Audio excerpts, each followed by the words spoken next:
The story of Elizabeth Holmes and Theranos is unlike any other. Holmes is a pathological liar who swindled Silicon Valley out of billions of dollars. She used her charismatic personality to convince investors that she was someone she was not. She even faked her voice. Holmes is a story of lies, deceit, and thievery, and one that's made waves worldwide. But we want to know what makes someone like Elizabeth Holmes tick. What goes on inside the mind of a scamming sociopath? One of the most shocking parts of this story is the fact that Elizabeth Holmes faked her voice. An article by ScienceDaily talks about the psychological reasons behind changing someone's voice. The article suggests that a deeper toned voice is perceived as more dominant. People who hear someone with a deeper toned voice will often speak in a higher pitch, a sign of submissiveness to the dominant voice. In Holmes' case, she used that to her advantage to come across as a domineering business mogul at the age of 19. Holmes has repeatedly denied that she purposely speaks in a lower tone, although those close to her say otherwise. An old Stanford professor heard her talking in that low baritone voice and was shocked by it. That wasn't the 19-year-old girl she taught in school, at least not her voice. Bad Blood, an in-depth book about the rise and fall of Theranos written by Wall Street Journal reporter John Carreyrou, details her sudden shift in pitch.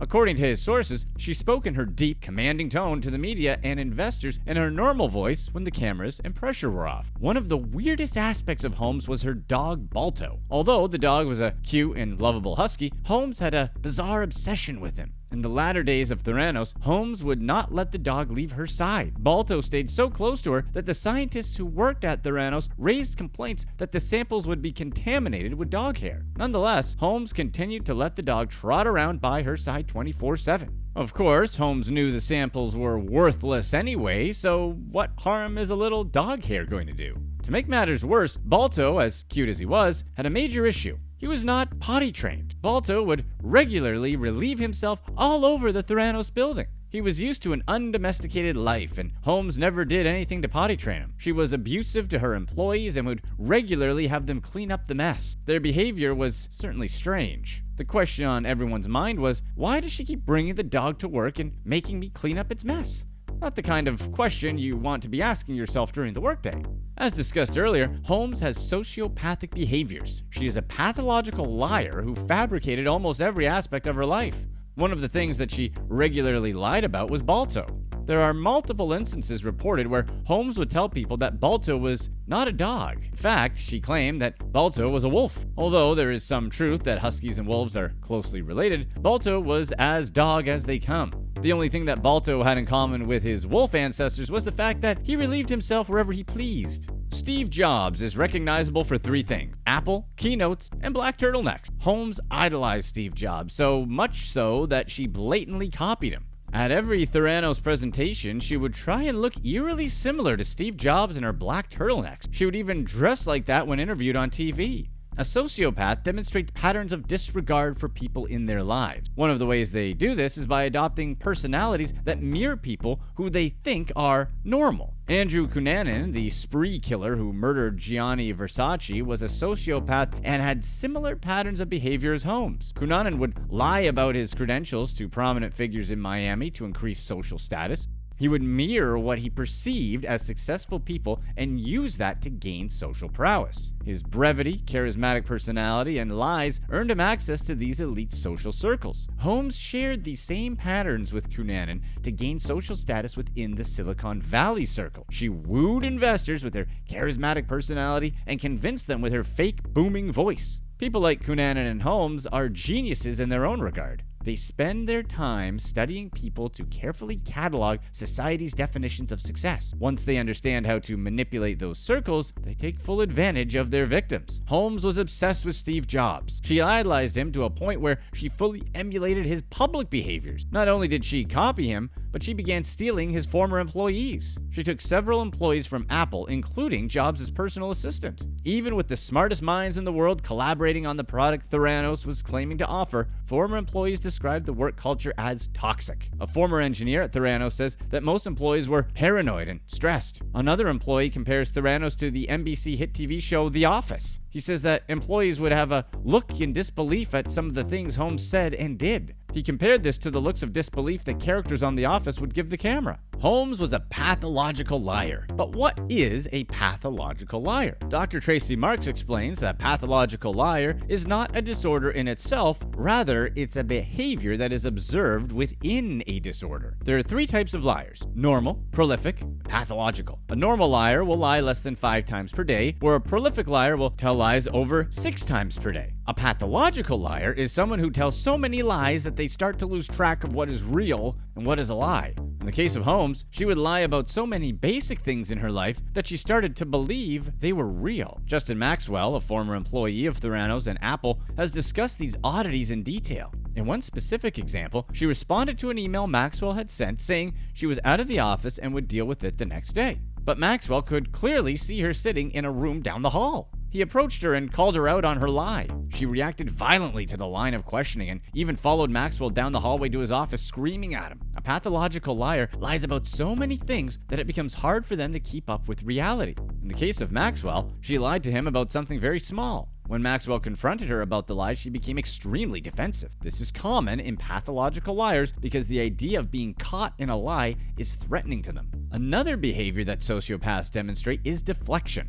Deflection is different from lying. Although a deflection may contain a lie, deflection itself is a way to avoid answering direct questions by bringing up something else. In other words, deflection is the practice of changing the subject strategically to avoid certain topics. In the case of Holmes, she would deflect when asked about her business or scientific credentials. When asked about actual business knowledge, she would mention her great-great-great-grandfather who started the yeast company, Fleischmann. Although this family lineage is impressive, there's no way she could have learned from him directly. Business management isn't passed down genetically. At best, she had a basic understanding of science and a below-average understanding of business. To deflect questions related to her science and medical knowledge, she would mention her great-great-grandfather Christian Holmes, a surgeon who had Cincinnati General Hospital named after him. Again, while this is impressive, it says nothing about her knowledge of medicine or science. At first, these deflections were not noticed by her followers. However, as time went on and her lies got more and more tangled, she lost credibility and would finally be proven a fraud. Holmes's love interests were also a point of concern. The COO of Theranos, Ramesh Sunny Balwani, and Holmes engaged in a secret love affair that started as far back as 2004 when she dropped out of Stanford. The main point of concern about the couple was the 20-year age difference. While the age difference was odd, it's most likely Balwani's fortune that drew her to him. Sunny worked on a team at Microsoft and helped create a company called CommerceBid. The company did one simple thing: help businesses buy and sell items on this brand new thing called the internet. The company was bought out and Sunny walked away with over $40 million in profit. After Theranos went belly up, Holmes and Sunny were exposed and split up among the scandal. Shortly after the breakup, Holmes married Billy Evans. If you do not know who Evans is, he is the heir to the Evans Hotels, a San Diego-based hotel management company. This seems like a strange move, especially for Billy. Why would you marry someone facing a maximum penalty of 20 years and $2.75 million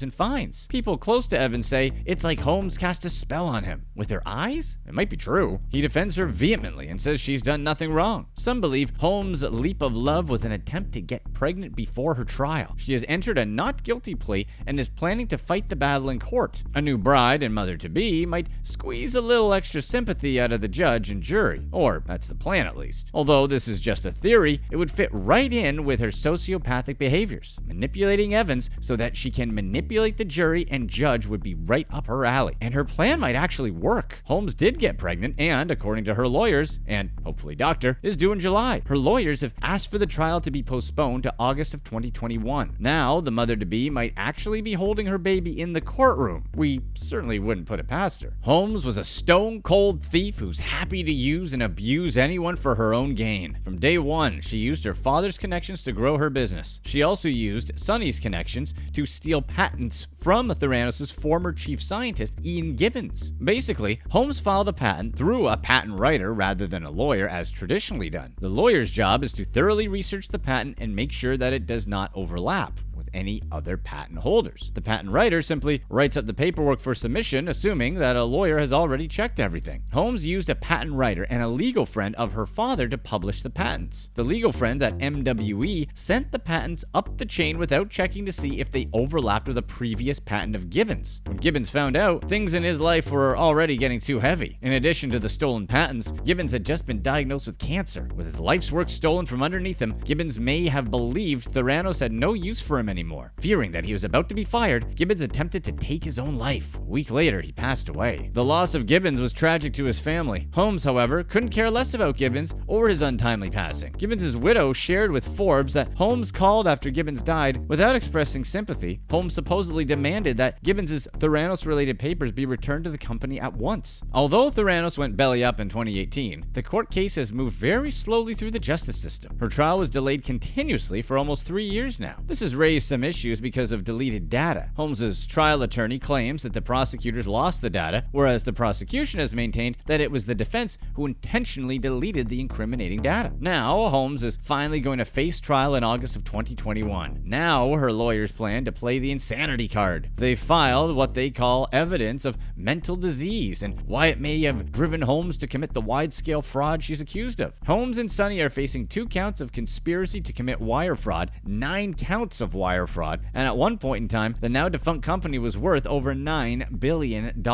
Only time will tell Holmes' fate, but for now, it doesn't look promising. The sociopathic former CEO of Theranos will soon face the consequences of her actions. Click here to watch one of these next videos.